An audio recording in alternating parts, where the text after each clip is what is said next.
ibadah Prapaskah Keluarga minggu ke-7. Kita bernyanyi dari buku ND 152 ayat 1.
Di dalam nama Allah Bapa dan nama anaknya Tuhan Yesus Kristus dan nama Roh Kudus yang menciptakan langit dan bumi. Amin. Dalam pekan suci ini, ketika Yesus merasakan penderitaan yang paling pahit, gereja mengundang kita untuk datang ke Bukit Golgota dan mengikuti jejak Sang Penebus untuk memikul salib dengan rela bersamanya, untuk menghasilkan hati yang mau menebus dan mengampuni dan untuk mati bersamanya. Melalui salib, keselamatan, kehidupan dan kebangkitan kita peroleh. Inilah waktu untuk memeriksa diri, baiklah kita menjalaninya dengan berdoa dan permohonan pengampunan dosa dan salah. Hingga pada hari kebangkitan kita turut dimuliakan di dalam Tuhan. Kasih setia Allah selalu besertamu. Mari kita berdoa. Ya Bapa kami yang di surga, kami sampaikan puji syukur dan terima kasih kepadamu karena Engkau menyerahkan anakmu yang tunggal itu ke dalam kuasa dosa dan maut, supaya kami jangan binasa tetapi beroleh kehidupan yang kekal. Tuhan Yesus Kristus telah menjadi kekudusan dan kebenaran kami. Karena itu kasihanilah kami, ampunilah kami karena korban yang kudus yang telah diserahkannya untuk keampunan dosa kami. Dengarkanlah doa kami karena Tuhan Yesus Kristus Tuhan kami. Amin. Kita membaca Roma 8 ayat 17. Demikian firman Tuhan. Dan jika kita adalah anak, maka kita juga adalah ahli waris. Maksudnya orang-orang yang berhak menerima janji-janji Allah, yang akan menerimanya bersama-sama dengan Kristus, yaitu jika kita menderita bersama-sama dengan Dia, supaya kita juga dipermuliakan bersama-sama dengan Dia.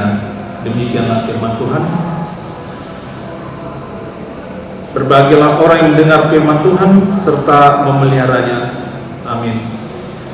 Kita bernyanyi dari buku ND nomor 622 ayat 1.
Kita berdoa. Allah Bapa di surga, terima kasih Tuhan untuk waktu yang masih Tuhan berikan kepada kami untuk belajar dari firman-Mu. Kiranya Engkau memberi hati dan pengertian kepada kami, agar kami mengerti firman-Mu dan selalu setia kepadamu untuk melakukan segala perintah. Di dalam Yesus Kristus kami berdoa. Amin. Renungan untuk kita hari ini diambil dari Injil Lukas pasal 23 ayat 50 sampai 51a. Demikian firman Tuhan. Adalah seorang yang bernama Yusuf. Ia anggota majelis besar dan seorang yang baik lagi benar. Ia tidak setuju dengan putusan dan tindakan majelis itu. Demikian firman Tuhan. Bapak, Ibu, dan Saudara, tema untuk kita hari ini Yusuf dari Arimatea. Kisah perjalanan Tuhan Yesus menuju salib telah mencapai puncaknya dan berakhir dengan kematiannya. Sebagai seorang terhukum, tubuh Tuhan Yesus yang disalibkan masih tergantung di kayu salib. Karena hari Sabat hampir mulai, maka segala pekerjaan untuk penguburan tubuh harus segera dilaksanakan. Lukas mencatat seorang yang baik dan benar bernama Yusuf dari Arimatea meminta tubuh Tuhan Yesus untuk dikuburkan. Ia adalah salah satu anggota para pemimpin rakyat yang ikut menghakimi Tuhan Yesus. Tetapi Yusuf sendiri tidak menyetujui keputusan ini karena ia sendiri adalah pengikut Tuhan Yesus. Keputusan Yusuf untuk menghadap Pilatus dan meminta izin untuk menguburkan tubuh Tuhan Yesus bukanlah suatu tindakan tanpa resiko. Sebagai salah satu anggota majelis besar, ia meresikokan reputasinya di hadapan Pilatus. Tetapi karena Yusuf adalah seorang yang mengenal dan mengikuti ajaran-ajaran Tuhan Yesus, ia memberanikan diri untuk memberikan yang terbaik, yaitu memberikan penguburan yang layak untuk tubuh Tuhan Yesus dan menyediakan suatu tempat kubur yang baru yang dibelinya dengan harga yang tidak murah. Bapak, Ibu, dan Saudara, siapakah Yusuf dari Arimatea ini? Kisah kehidupannya tidak tercatat di Alkitab selain di kisah penguburan tubuh Tuhan Yesus. Keempat penulis Injil sepakat dalam menceritakan Yusuf sebagai orang yang berbeda dari musuh-musuh Tuhan Yesus selama ini. Injil Matius dan Yohanes menggambarkan Yusuf sebagai murid Yesus. Injil Markus menggambarkan Yusuf sebagai seorang yang menanti-nantikan kerajaan Allah. Dan Lukas sendiri menggambarkan Yusuf sebagai seseorang yang baik lagi benar. Sepanjang Injilnya, Lukas hanya menyebut beberapa tokoh yang dikatakan benar. Zakaria dan Elizabeth, Simeon, dan puncaknya ada pada diri Tuhan Yesus sendiri melalui pengakuan kepala pasukan setelah Tuhan Yesus mati. Menarik untuk diperhatikan bagaimana Lukas memulai kisahnya dengan hadirnya beberapa tokoh iman yang benar di kisah kelahiran Tuhan Yesus, dan menutupnya dengan seorang tokoh iman yang benar pula di kisah kematian Tuhan Yesus. Mereka adalah orang-orang yang merelakan dirinya dipakai untuk menggenapi tujuan Allah. Yusuf merelakan dirinya dipakai oleh Allah untuk menggenapi nubuatan Nabi Yesaya atas diri Tuhan Yesus. Kerelaan dan keberanian Yusuf pun dapat menjadi teladan bagi kita. Di akhir perenungan ini, kita mengakhiri dengan tokoh iman yang berasal dari golongan musuh Tuhan Yesus. tetapi ia memilih jalan salib dan mau bersama-sama dengan Tuhan Yesus. Bagaimana dengan kita? Apakah kita berani mengambil keputusan untuk setia mengikuti Tuhan Yesus? Apakah kita rela untuk memberikan yang terbaik kepada Tuhan Yesus? Maukah kita menjadi bagian dalam rencana Allah dan dipakai olehnya untuk menggenapi tujuannya yang mulia? Kiranya Tuhan menguatkan kita untuk melakukan firman-Nya. Amin. Kita berdoa. Terima kasih Tuhan Yesus untuk para tokoh iman yang dapat kami teladani.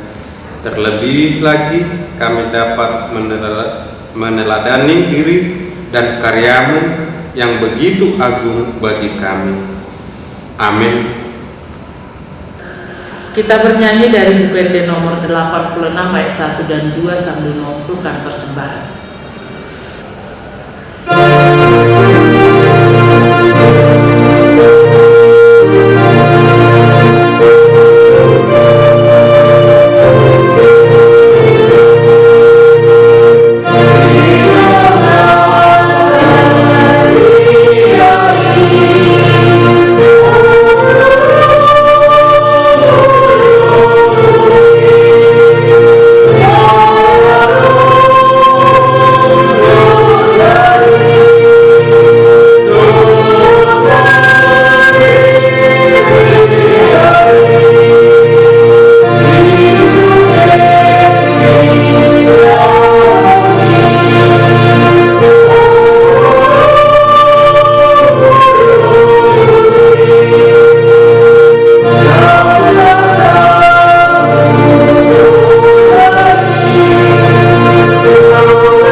Marilah kita sama-sama mengucapkan doa Bapa kami. Bapa kami yang di surga, dikuduskan namamu, datanglah kerajaan-Mu, jadilah kehendakmu di bumi seperti di surga. Berikanlah pada hari ini makanan kami yang secukupnya, dan ampunilah kami akan kesalahan kami, seperti kami juga mengampuni orang bersalah kepada kami. Dan jangan membawa kami ke dalam pencobaan, tetapi lepaskanlah kami daripada yang jahat, karena Engkau yang punya kerajaan dan kuasa dan kemuliaan sampai selama-lamanya. Amin. Anugerah Tuhan kita Yesus Kristus, kasih setia Allah Bapa, dan persekutuan dari Roh Kudus kiranya menyertai saudara sekalian.